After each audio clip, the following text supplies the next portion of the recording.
क्या आपको पता है कि सिर्फ किसी कंपनी के लिस्टेड होने से सेबी एलओडीआर की हर रिक्वायरमेंट ऑटोमेटिकली लागू नहीं हो जाती? तो फिर सवाल है, कौन सी लिस्टेड एंटिटी पर कौन सी एलओडीआर प्रोविजन लागू होगी? और उससे भी इंटरेस्टिंग सवाल है, अगर किसी कंपनी की मार्केट कैपिटलाइजेशन थ्रेशोल्ड के नीचे चली जाए, तो क्या एलओडीआर कंप्लायंस उसी दिन खत्म हो जाती है? आंसर है नहीं। और यही आज के लेक्चर का सबसे इंटरेस्टिंग पार्ट है। आज से हमारी SEBI LODR master class series का दूसरा लेक्चर शुरू हो रहा है। आज हम समझेंगे regulation 3, applicability of the regulations, और उसके बाद regulation 4, principles governing disclosures and obligations of listed entity. तो आज का लेक्चर सिर्फ रेगुलेशन पढ़ने का नहीं है। आज हम समझेंगे कि एलओडीआर की अप्लाइबिलिटी कैसे डिसाइड होती है, मार्केट कैपिटलाइजेशन का क्या रोल है, कंप्लायंस कब शुरू होती है, कब कंटिन्यू करनी पड़ती है, और कब बाहर निकलने की पॉसिबिलिटी आती है। चलिए शुरू करते हैं। नमस्कार, welcome back to our SEBI LODR master class series. आज है लेक्चर नंबर 2। हमारे पहले लेक्चर में हमने रेगुलेशन 2 डेफिनेशंस को डिटेल में समझा था। आज हम एक स्टेप आगे बढ़ेंगे। आज का फोकस है रेगुलेशन 3 और रेगुलेशन 4। और आज के लेक्चर के बाद आपको 3 इंपॉर्टेंट क्वेश्चंस का आंसर क्लियरली पता होना चाहिए। पहला, सेबी एलओडीआर किन लिस्टेड एंटिटीज पर अप्लाई होता है? दूसरा, मार्केट कैपिटलाइजेशन बेस्ड एप्लीकेबिलिटी कैसे वर्क करती है? तीसरा, एक बार एलओडीआर प्रोविजन अप्लाई हो जाने के बाद क्या कंपनी तुरंत बाहर निकल सकती है?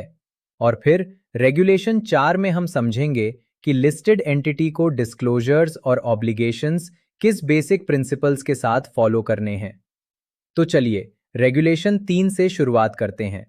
Regulation 3, applicability of the regulations.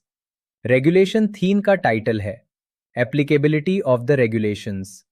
सबसे पहले रेगुलेशन 3 कहता है कि अनलेस अदरवाइज प्रोवाइडेड, ये रेगुलेशंस उन लिस्टेड एंटिटीज पर अप्लाई होंगे जिन्होंने रिकॉग्नाइज्ड स्टॉक एक्सचेंज पर डेजिग्नेटेड सिक्योरिटीज में से कोई सिक्योरिटी लिस्ट की है।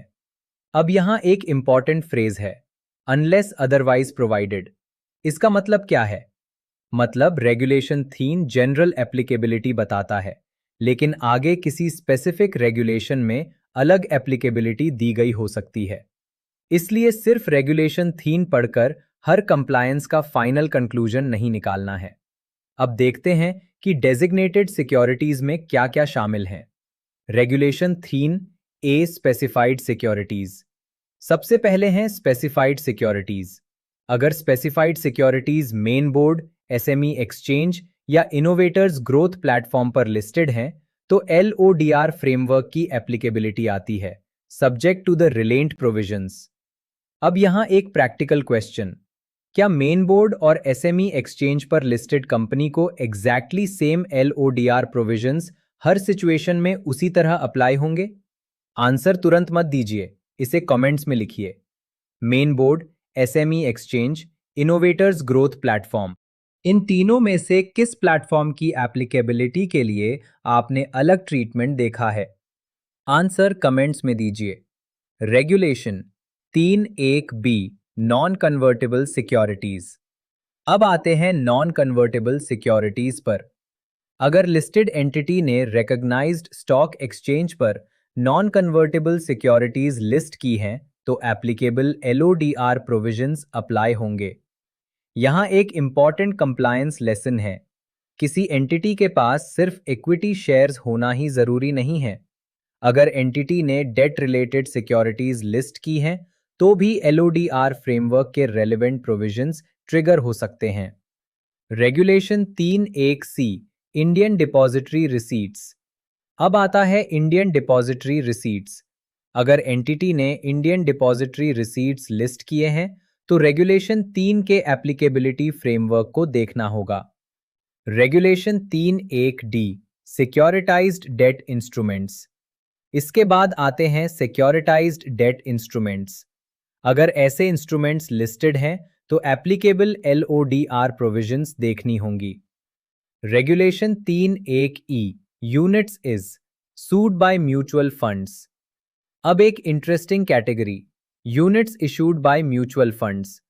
ये दिखाता है कि एलओडीआर फ्रेमवर्क सिर्फ ट्रेडिशनल इक्विटी लिस्टेड कंपनीज तक लिमिटेड नहीं है। Different types of listed securities के लिए अलग एप्लीकेबिलिटी फ्रेमवर्क हो सकता है। रेगुलेशन 3(1)(f अदर सिक्योरिटीज और फाइनली बोर्ड द्वारा स्पेसिफाइड अन्य सिक्योरिटीज। इसका मतलब सिंपल लैंग्वेज में यह है कि सेबी फ्रेमवर्क समय के साथ नई सिक्योरिटीज और स्ट्रक्चर्स को भी रेगुलेटरी फ्रेमवर्क में ब्रिंग कर सकता है।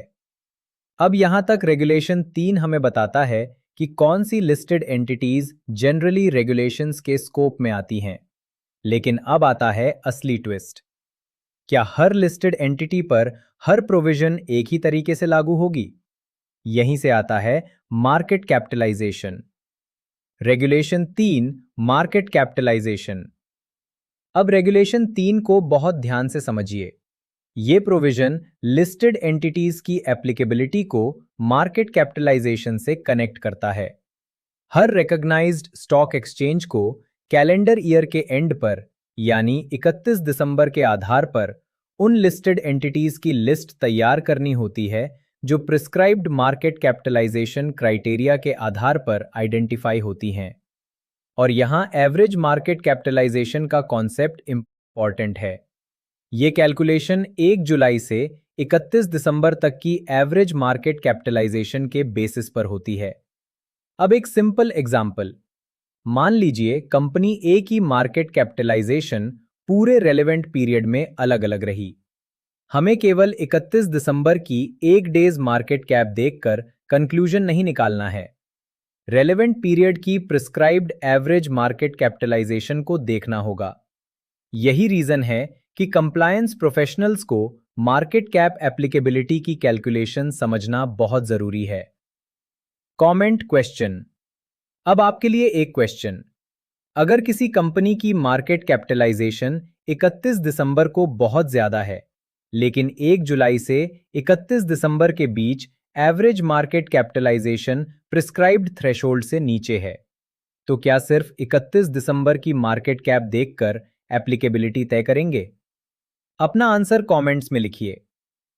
Regulation 3 vendors compliance start. अब मान लीजिए किसी लिस्टेड एंटिटी पर मार्केट कैपिटलाइजेशन के बेसिस पर कोई एलओडीआर प्रोविजन पहली एप्लीकेबल एप्लीकेबल हो जाती है, तो क्या कंपनी को उसी दिन कंप्लायंस शुरू करनी होगी? यहां रेगुलेशन 3 इंपॉर्टेंट है। जब प्रोविजंस पहली बार एप्लीकेबल होती हैं तो कंप्लायंस प्रिस्क्राइब्ड फाइनेंशियल ईयर के बेसिस पर शुरू होती है। प्रोविजन के अनुसार एप्लीकेबिलिटी 31 दिसंबर या 1 अप्रैल में से जो बाद की डेट हो उसके बाद आने वाले इमीडिएट फाइनेंशियल ईयर से शुरू होती है। इसे सिंपल एग्जाम्पल से समझते हैं। मान लीजिए कंपनी ए पहली बार मार्केट कैपिटलाइजेशन क्राइटेरिया के कारण एप्लीकेबल हुई। अब हमें 31 दिसंबर और 1 अप्रैल की रेलेवेंट डेट्स को कंपेयर करना होगा। जो डेट बाद में आती है उसके बाद वाला इमीडिएट फाइनेंशियल ईयर कंप्लायंस के लिए रेलेवेंट होगा। यानी अप्लायबिलिटी को समझने के लिए सिर्फ मार्केट कैप देखना इनफ नहीं है, आपको डेट मैकेनिज्म भी समझना होगा। Regulation 3 6 month compliance window. अब यहां एक और इंपॉर्टेंट पॉइंट है। अगर कंपनी पहली बार किसी प्रोविजन के कंप्लायंस के लिए आती है तो रेगुलेशन प्रिस्क्राइब्ड पीरियड के भीतर कंप्लायंस का टाइम फ्रेमवर्क भी देता है। यह प्रैक्टिकल कंप्लायंस ऑफिसर के लिए बहुत इंपॉर्टेंट है, क्योंकि एप्लीकेबिलिटी आने का मतलब यह नहीं कि कंपनी को बिना ट्रांजिशन पीरियड के हर कंप्लायंस उसी दिन कंप्लीट करनी है। रेलेवेंट प्रोविजन में प्रिस्क्राइब्ड 6 मंथ पीरियड को भी ध्यान में रखना होगा। और अगर कंपनी को business responsibility and sustainability report या एप्लीकेबल एश्योरेंस रिलेटेड रिक्वायरमेंट पहली बार कंप्लाई करनी है तो उस स्पेसिफिक रिक्वायरमेंट के लिए प्रिस्क्राइब्ड फ्रेमवर्क को सेपरेटली एग्जामिन करना होगा। इसलिए प्रैक्टिकल रूल याद रखिए, applicability date, compliance period, specific disclosure requirement, इन तीनों को अलग अलग आइडेंटिफाई कीजिए। Regulation 3 continuation of compliance. अब आता है सबसे इंपॉर्टेंट कॉन्सेप्ट। मान लीजिए कंपनी एक ईयर में मार्केट कैपिटलाइजेशन क्राइटेरिया के बेसिस पर एलओडीआर के कुछ प्रोविजंस के स्कोप में आ गई। अगले साल मार्केट कैपिटलाइजेशन गिर गई, तो क्या कंपनी कह सकती है अब मेरी मार्केट कैप नीचे है इसलिए मैं कंप्लायंस बंद कर रही हूं? नहीं। रेगुलेशन 3 कहता है कि लिस्टेड एंटिटी उन रेलेवेंट प्रोविजंस का कंप्लायंस कंटिन्यू करेगी जो प्रीवियस ईयर्स मार्केट कैपिटलाइजेशन के बेसिस पर उस पर एप्लीकेबल थे। यह बहुत इंपॉर्टेंट प्रिंसिपल है। क्यों? क्योंकि अगर एप्लीकेबिलिटी हर दिन मार्केट कैप के साथ बदलती रहे तो लिस्टेड कंपनी के लिए कंप्लायंस फ्रेमवर्क अनस्टेबल हो जाएगा। इसलिए रेगुलेशन कंटिन्यूटी क्रिएट करता है। प्रैक्टिकल एग्जाम्पल, मान लीजिए कंपनी ए एक ईयर में prescribed market capitalisation threshold cross करती है। इसके कारण कुछ एडिशनल एलओडीआर प्रोविजंस उस पर एप्लीकेबल हो जाते हैं। अगले साल मार्केट गिरने के कारण कंपनी थ्रेशोल्ड से नीचे चली जाती है। क्या वो अगले ही दिन कंप्लायंस बंद कर सकती है? नहीं। पहले एप्लीकेबल रेगुलेटरी फ्रेमवर्क को देखना होगा। यही रेगुलेशन 3 का प्रैक्टिकल इंपॉर्टेंस है। अब बताइए, अगर कोई कंपनी एक साल मार्केट कैप थ्रेशोल्ड क्रॉस करती है और अगले साल थ्रेशोल्ड से नीचे चली जाती है, तो क्या कंप्लायंस इमीडिएटली स्टॉप हो जाएगी? यस या नो? अपना आंसर कमेंट्स में दीजिए। Regulation 3 consecutive years. अब रेगुलेशन 3 आता है और यही प्रोविजन हमारे पहले सवाल का आंसर देता है। अगर कोई प्रोविजन मार्केट कैपिटलाइजेशन के बेसिस पर लिस्टेड एंटिटी पर एप्लीकेबल हो जाती है तो सिर्फ एक साल थ्रेशोल्ड से नीचे जाने पर कंप्लायंस खत्म नहीं हो जाती। अगर लिस्टेड एंटिटी प्रिस्क्राइब थ्रेशोल्ड से बाहर रहती है और ये स्थिति लगातार 3 कंसेक्यूटिव ईयर्स तक रहती है, तभी रेगुलेशन 3 के मैकेनिज्म के अनुसार एप्लीकेबिलिटी सीज होने का क्वेश्चन आता है। यानी रेगुलेशन एक स्टेबिलिटी पीरियड क्रिएट करता है। कंपनी को एक साल नीचे जाने पर तुरंत रेगुलेटरी फ्रेमवर्क से बाहर नहीं किया जाता। Regulation 3, when can compliance cease. अब समझिए रेगुलेशन 3। अगर लिस्टेड एंटिटी 3 कंसेक्यूटिव ईयर्स तक एप्लीकेबल थ्रेशोल्ड से बाहर रहती है तो relevant provisions financial year following the 31 December of the third consecutive year से सीज होने का फ्रेमवर्क दिया गया है। लेकिन यहां एक इंपॉर्टेंट प्रोवाइजो है। अगर लिस्टेड एंटिटी का फाइनेंशियल ईयर जनवरी से दिसंबर तक चलता है तो प्रोविजंस थर्ड कंसेक्यूटिव ईयर के 31 दिसंबर के बाद 3 मंथ्स की पीरियड के एंड पर सीज होने का स्पेसिफिक ट्रीटमेंट दिया गया है। यह टेक्निकल प्रोविजन है, इसलिए इसे एग्जाम और प्रैक्टिकल दोनों पर्सपेक्टिव से केयरफुली रिमेंबर करना चाहिए। सिंपल लैंग्वेज में, 1 year below threshold, compliance does not immediately stop. 2 years below threshold, still not enough. 3 consecutive years outside the applicable threshold. अब सेसेशन मैकेनिज्म रेलेवेंट हो सकता है। Regulation 3, outstanding listed debt securities. अब आता है रेगुलेशन 3। ये provision खास तौर पर डेट सिक्योरिटीज के कॉन्टेक्स्ट में इंपॉर्टेंट है। अगर किसी लिस्टेड एंटिटी पर regulations outstanding listed debt securities के क्राइटेरिया के बेसिस पर एप्लीकेबल हो गए हैं तो वो कंप्लायंस कंटिन्यू करेगी, भले ही बाद में वो मार्केट कैपिटलाइजेशन या अन्य थ्रेशोल्ड से नीचे चली जाए। इसका लॉजिक क्या है? अगर इन्वेस्टर्स के डेट सिक्योरिटीज आउटस्टैंडिंग हैं तो इन्वेस्टर प्रोटेक्शन और डिस्क्लोजर ऑब्लिगेशंस को सिर्फ मार्केट कैप गिरने के कारण तुरंत खत्म नहीं किया जा सकता। ये डेट इन्वेस्टर्स के प्रोटेक्शन के पर्सपेक्टिव से बहुत इंपॉर्टेंट प्रिंसिपल है। अब एक फाइनल रेगुलेशन 3 क्वेश्चन। अगर किसी कंपनी की मार्केट कैपिटलाइजेशन थ्रेशोल्ड से नीचे चली जाती है लेकिन उसकी लिस्टेड डेट सिक्योरिटीज अभी भी आउटस्टैंडिंग हैं, तो क्या रेलेवेंट एलओडीआर कंप्लायंस तुरंत समाप्त हो जाएगी? आंसर कमेंट्स में दीजिए। और अब रेगुलेशन 3 कंप्लीट करने के बाद हम मूव करते हैं रेगुलेशन 4 पर। Regulation 4, principles governing disclosures and obligations of listed entry. अब सोचिए, रेगुलेशन 3 ने हमें बताया कि एलओडीआर किस पर अप्लाई होता है, लेकिन अब एक और बड़ा सवाल, जिस कंपनी पर LODR अप्लाई हो गया वह डिस्क्लोजर और कंप्लायंस कैसे करेगी? यहीं से आता है रेगुलेशन 4। रेगुलेशन 4 लिस्टेड एंटिटी के डिस्क्लोजर्स और ऑब्लिगेशंस के गाइडिंग प्रिंसिपल्स देता है। इसे आप LODR का कंप्लायंस फिलॉसफी भी समझ सकते हैं। Regulation 4 accurate financial and non financial information. Information applicable accounting and disclosure standards के अनुसार प्रिपेयर और डिस्क्लोज होनी चाहिए। फाइनेंशियल और नॉन फाइनेंशियल इंफॉर्मेशन दोनों इंपॉर्टेंट हैं। Regulation 4 accounting standards. Prescribed accounting standards properly follow होने चाहिए। फाइनेंशियल स्टेटमेंट्स में मटेरियल इंफॉर्मेशन कंप्लीट, एक्यूरेट और टाइमली रिफ्लेक्ट होनी चाहिए। Regulation 4 no misrepresentation. Stock exchange और इन्वेस्टर्स को दी गई इंफॉर्मेशन में मिस रिप्रेजेंटेशन नहीं होना चाहिए। पॉजिटिव इंफॉर्मेशन दिखाकर मटेरियल नेगेटिव इंफॉर्मेशन हाइड करना ट्रांसपेरेंसी नहीं है। Regulation 4 adequate and timely information. Investors को एडिक्वेट और टाइमली इंफॉर्मेशन मिलनी चाहिए। अब लिस्टेड एंटिटी को रिकॉग्नाइज स्टॉक एक्सचेंजेस और इन्वेस्टर्स को एडिक्वेट और टाइमली इंफॉर्मेशन प्रोवाइड करनी चाहिए। यानी इंफॉर्मेशन सिर्फ सही होना पर्याप्त नहीं है, इंफॉर्मेशन समय पर भी देनी है, क्योंकि कैपिटल मार्केट में लेट इंफॉर्मेशन भी इन्वेस्टर डिसीजन को अफेक्ट कर सकती है। Regulation 4 1 accurate, clear and timely dissemination. अब next principle, dissemination of information adequate, accurate, explicit, timely और सिंपल लैंग्वेज में होनी चाहिए। ये प्रैक्टिकल कंप्लायंस में बहुत इंपॉर्टेंट है। अगर डिस्क्लोजर इतना कॉम्प्लिकेटेड है कि ऑर्डिनरी इन्वेस्टर उसका मीनिंग समझ ही नहीं पा रहा, तो ट्रांसपेरेंसी का ऑब्जेक्टिव कमजोर हो जाता है। इसलिए क्लैरिटी भी कंप्लायंस का हिस्सा है। Regulation 4 equal and cost effective access.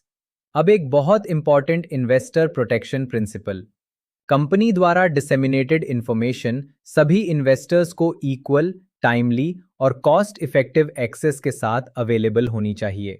Simple language में, अगर कंपनी के पास मटेरियल इंफॉर्मेशन है तो किसी एक सेलेक्टेड इन्वेस्टर को पहले इंफॉर्मेशन देकर बाकी इन्वेस्टर्स को बाद में बताना अप्रोप्रिएट नहीं है।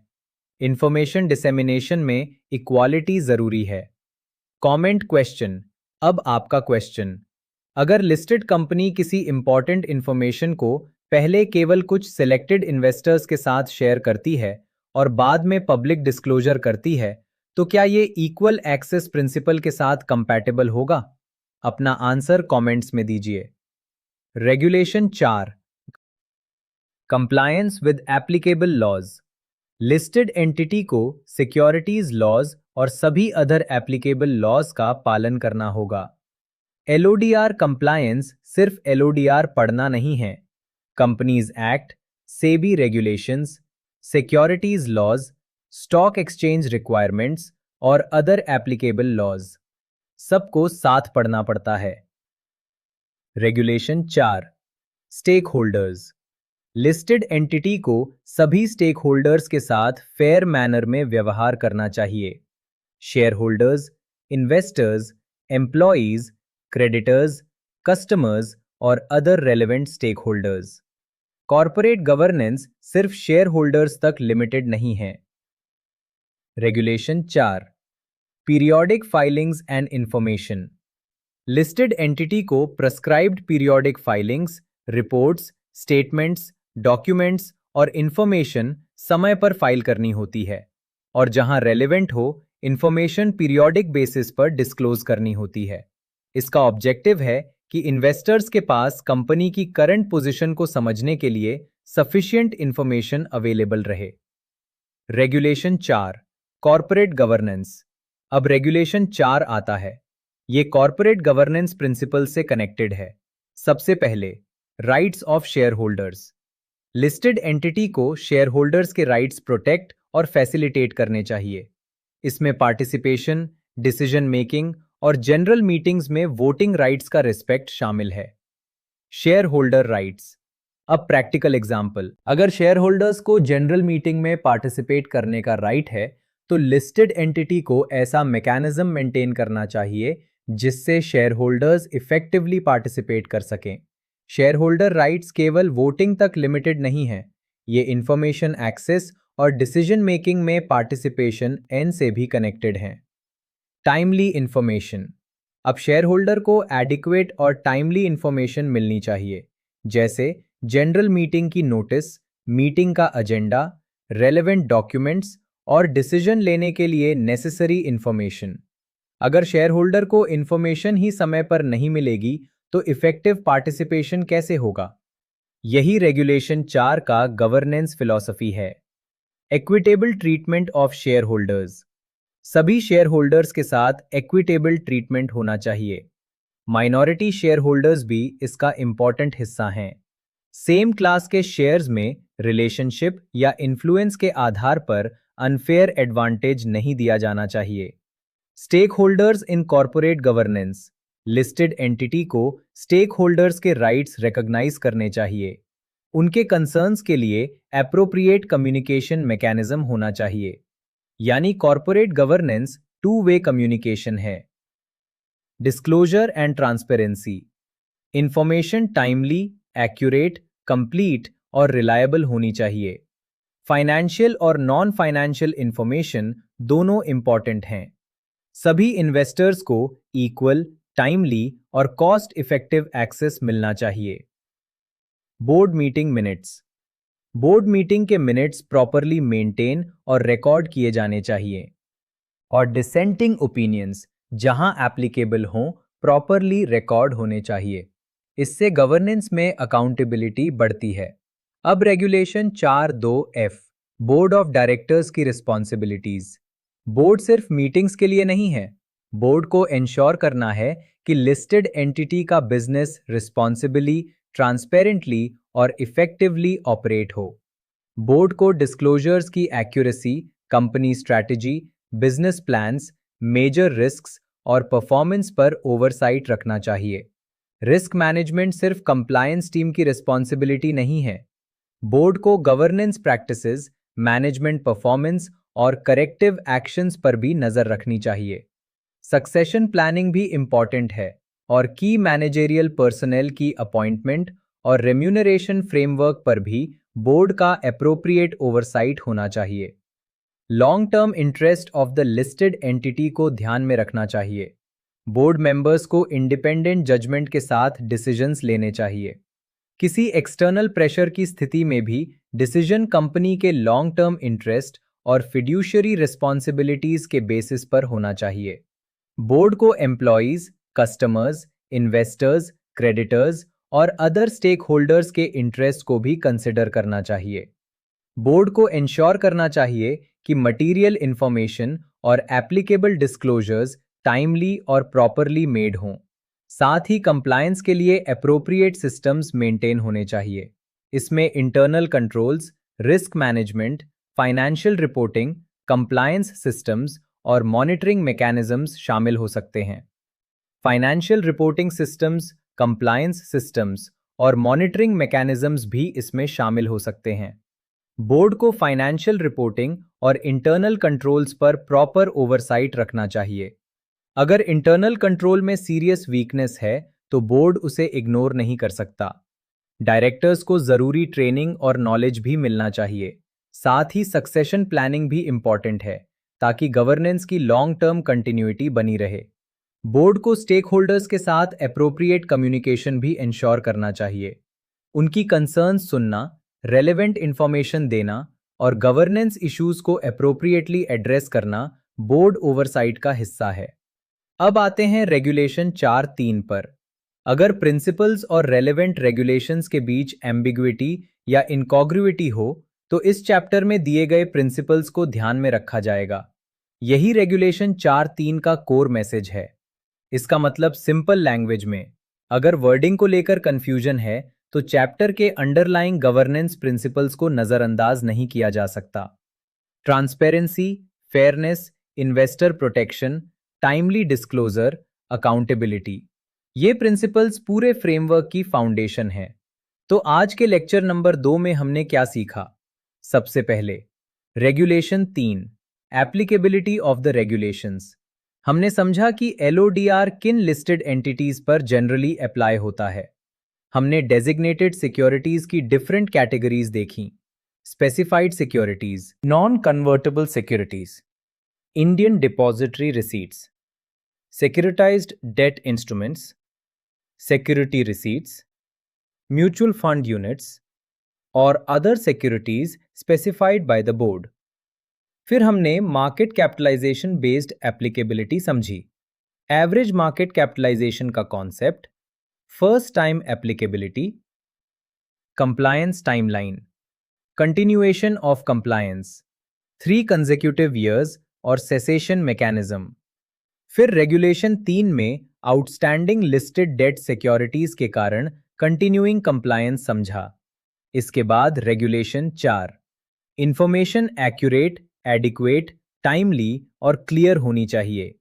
सभी इन्वेस्टर्स को इक्वल एक्सेस मिलना चाहिए। फिर corporate governance principles, shareholder rights, timely information, equitable treatment, stakeholder participation, disclosure and transparency और बोर्ड रिस्पॉन्सिबिलिटीज।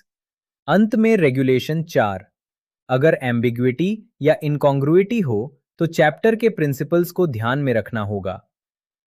अब सवाल है, एलओडीआर कहां अप्लाई होता है और किन प्रिंसिपल्स के अनुसार कंप्लायंस करनी है, ये समझ आया। लेकिन इन प्रिंसिपल्स को बोर्ड और मैनेजमेंट प्रैक्टिकली कैसे इंप्लीमेंट करते हैं, यही हम आगे समझेंगे। लेकिन अब असली सवाल है, बोर्ड मीटिंग में इन प्रिंसिपल्स का प्रैक्टिकल इंप्लीमेंटेशन कैसे होता है? ऑडिट कमिटी की रोल क्या है? इंडिपेंडेंट डायरेक्टर्स की रिस्पॉन्सिबिलिटी क्या है? और बोर्ड को कौन से डिस्क्लोजर्स और गवर्नेंस रिक्वायरमेंट्स मॉनिटर करने होते हैं, यही हम अगले लेक्चर्स में समझेंगे। आज हमने रेगुलेशन 3 और रेगुलेशन 4 से एलओडीआर कंप्लायंस की फाउंडेशन समझी। रेगुलेशन 3 बताता है एलओडीआर कहां अप्लाई होता है। रेगुलेशन 4 बताता है लिस्टेड एंटिटी को कैसे कंप्लाई करना है। कमेंट चैलेंज, अगर मार्केट कैपिटलाइजेशन सिर्फ 1 साल के लिए थ्रेशहोल्ड से नीचे जाती है तो क्या एलओडीआर कंप्लायंस तुरंत खत्म हो जाएगी? और अगर लिस्टेड डेट सिक्योरिटीज आउटस्टैंडिंग है तो कंप्लायंस क्यों कंटिन्यू हो सकती है? दोनों आंसर्स कमेंट्स में लिखिए। नेक्स्ट लेक्चर में रेगुलेशन, सब रेगुलेशन और प्रैक्टिकल मीनिंग के साथ आगे बढ़ेंगे। अभी तो असली एलओडीआर जर्नी शुरू हुई है। एग्जाम्पल्स और कंप्लायंस पर्सपेक्टिव के साथ इसे प्रैक्टिकल तरीके से समझेंगे और बीच बीच में आपके लिए क्वेश्चंस भी होंगे। Stay tuned for lecture number 3, SEBI LODR master class series. Lecture number 2 complete. अभी तो शुरुआत हुई है।